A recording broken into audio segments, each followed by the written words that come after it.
Hello, this is FYNDRx, and this is the first in hopefully a complete series of Let's Plays for The Last Pikeman. I suppose I should explain this to an extent. A couple years ago, after I made my I Wanna Be the Guy video walkthrough, I thought, hey, you know what would be a good idea is to make a game along the same lines as I Wanna Be the Guy, and make it really hard, and it would be great. So I made a game, and it was terrible, and it was called Last Pikeman. And it pretty much sat on the shelf for like a year. I went back, retooled it so it was easier to play, because it was actually to a point where it was patently unplayable just because you'd have to trial and error your way through a bunch of spike pits, and what have you, pretty much every screen. So I retooled it, and it's still bad, but not as bad, and I released that like a year ago. And then I realized I played through it again just as a nostalgia trip, I think a couple months back, and I noticed there was a part that was physically impassable.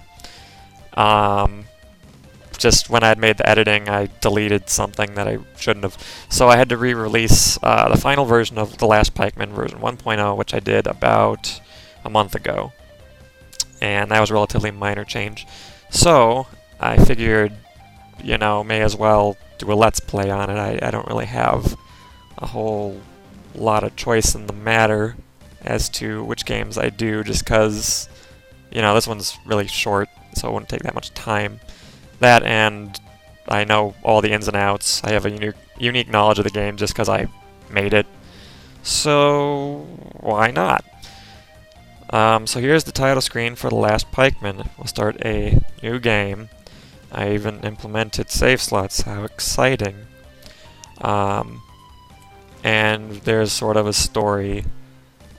Basically, the gist of it is you're this guy with a pike. Everyone else has guns, and melee weapons are pretty much being phased out. So he's going around trying to take on the world.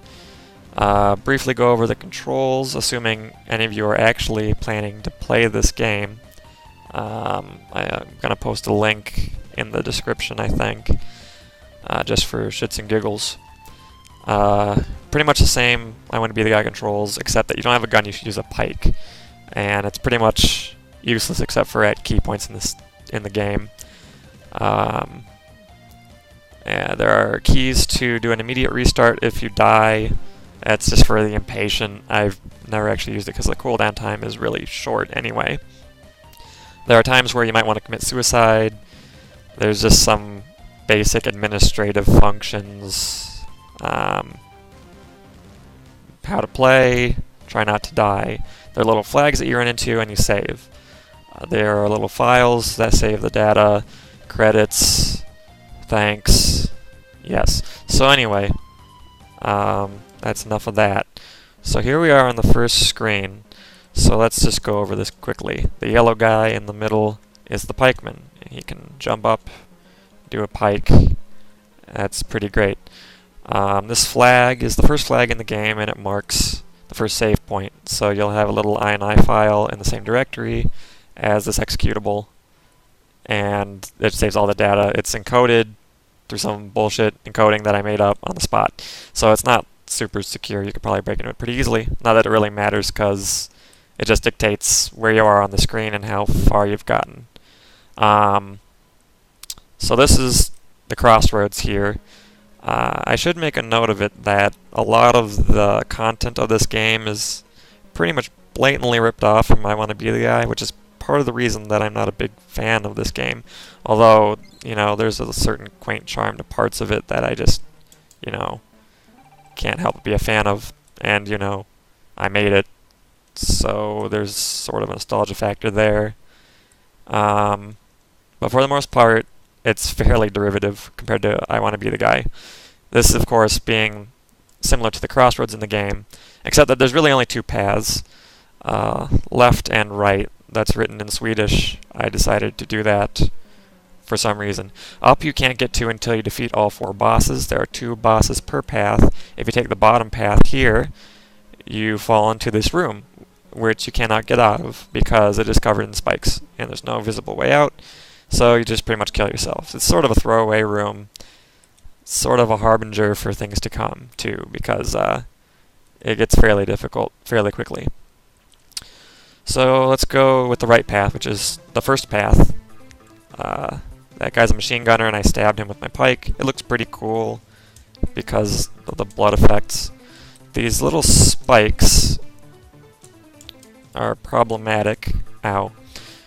So let me just describe to you the basic process of getting past them.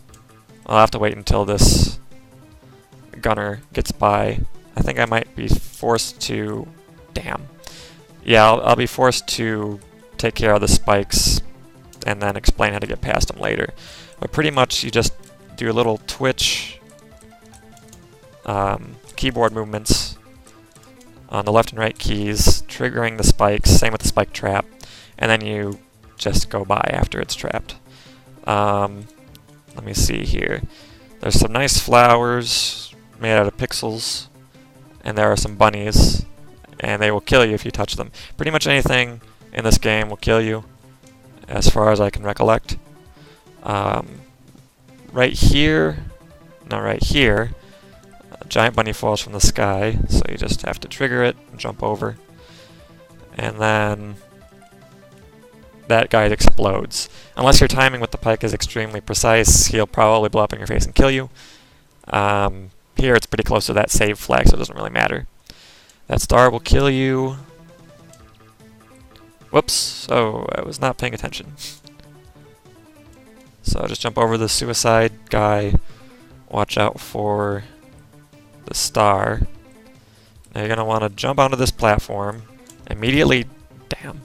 Well, you saw the giant rabbit. You're supposed to jump on the platform, just as quickly jump back, wait for the rabbit to fall, like so, and then you can land on this platform here. And then we can save. Now, I think you may have noticed, or you will notice, let me see if I can get it to show up here. There's occasional flickers in some of the ground sprites. It just looks like there are little gaps forming in the ground. And I can't really do anything about that. That's specific to the new version of GameMaker and the platform I'm running this on. As far as I'm aware, this runs fine on XP, but I don't know who the hell runs XP anymore. If you go underneath this block, it'll kill you. I don't think there's any way to just trigger it.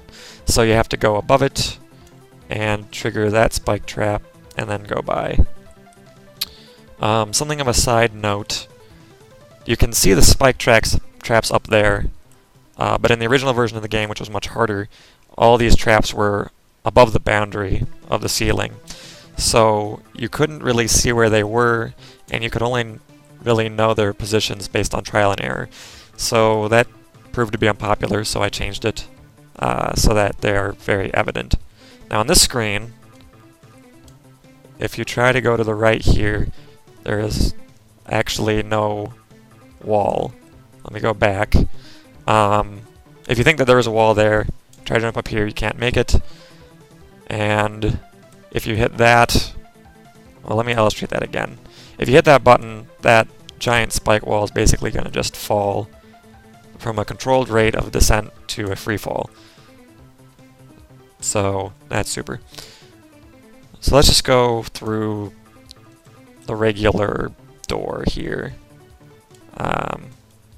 without messing with the button or anything like that. All these snowflakes will kill you, and that's a problem. You'll notice that there are certain patterns, there's certain patterns that form when the snowflakes fall, and I found that the best way to get past them is to actually jump over the holes that form between the snowflakes. And what do I mean by that? I mean, for instance, there's holes here, you just jump through them and get to the other side. Well, as an introductory video, I guess this was fairly decent. We'll be covering more next time. I'm going to try to keep the videos at about 10 minutes. I know they changed the limit so that they're longer, but I figured that's a decent enough standard. So I'll see you next time.